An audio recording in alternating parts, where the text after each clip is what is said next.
Assalamualaikum warahmatullahi wabarakatuh. Perkenalkan, nama saya Dia Pramesti Pramudadani dari kelas 11 IPS 2 nomor absen 6. Jadi hari ini saya mau mewawancarai ayah saya sendiri tentang mobilitas sosial yang beliau alami. Mobilitas sosial sendiri itu adalah sebuah fenomena sosial yang kerap terjadi dalam kehidupan sosial. Mobilitas bisa berarti suatu gerakan atau perpindahan yang menimbulkan perubahan, sementara sosial berkaitan dengan kehidupan masyarakat. Mobilitas sosial yang saya ambil hari ini adalah mobilitas sosial vertikal naik, di mana perubahan posisi kedudukan seseorang yang semulanya ada di posisi rendah berpindah menjadi posisi yang lebih tinggi. Halo, kembali lagi dengan saya di sini dengan papa saya. Yeay. Kita bajunya kembaran, padahal enggak direncanain. Jadi langsung aja.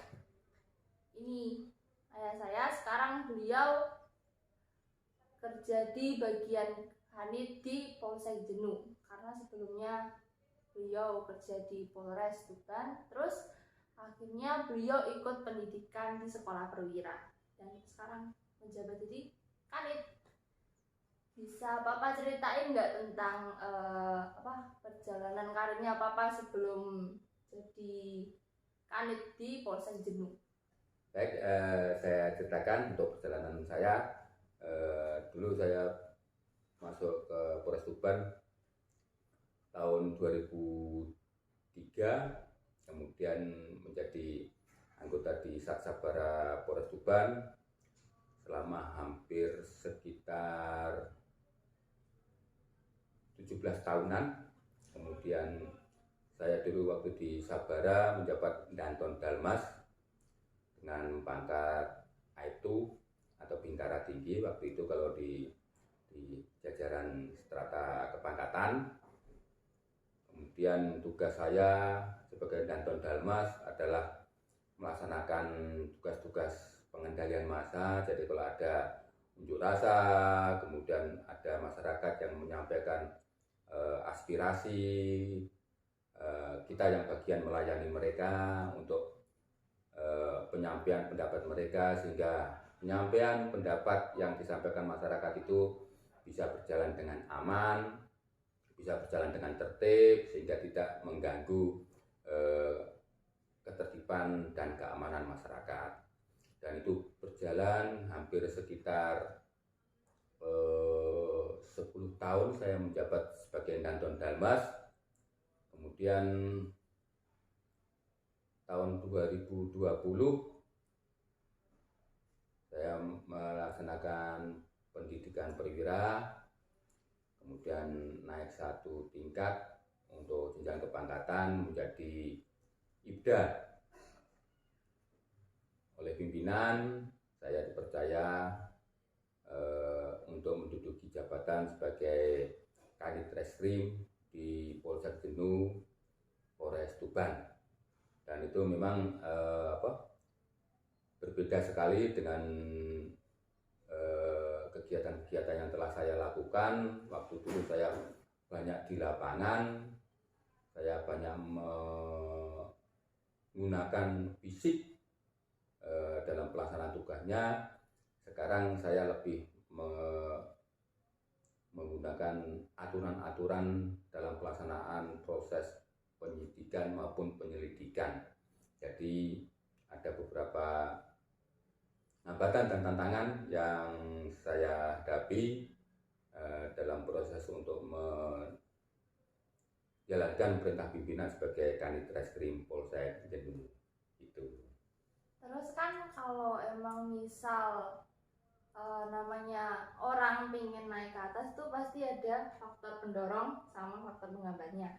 Nah, faktor pendorong Papa pengen naik ke atas selain keinginan Papa sendiri itu apa? Kayak dukungan dari kayak teman-teman, keluarga, selain itu apa? Ya, secara naluri kemanusiaan memang manusia itu selalu ingin meningkat lebih baik. Jadi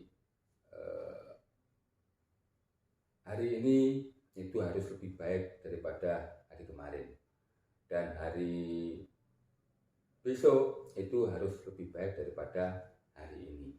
Kalau itu tidak tercapai, berarti kita menjadi orang-orang yang termasuk gagal dalam kehidupan dan gitu.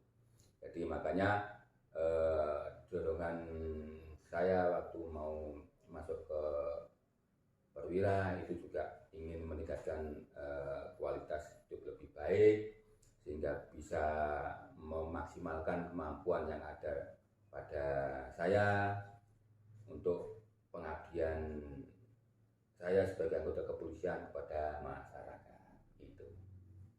Terus kalau faktor penghambatnya, kan tadi Papa bilang waktu di Polres, waktu jadi anggota Sabara kan lebih ke lapangan gitu kan, lebih ke fisik gitu.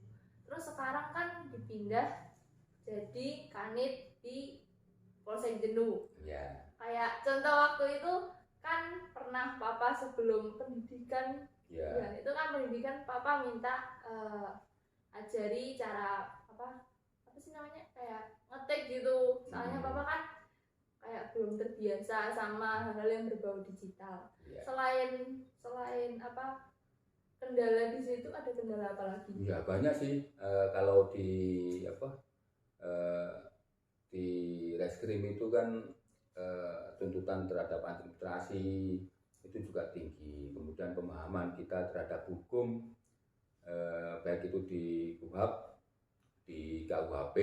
KUHP itu adalah kitab Undang-Undang Hukum Acara Pidana, dan KUHP itu adalah kitab Undang-Undang Hukum Pidana. Itu mutlak harus kita kuasai.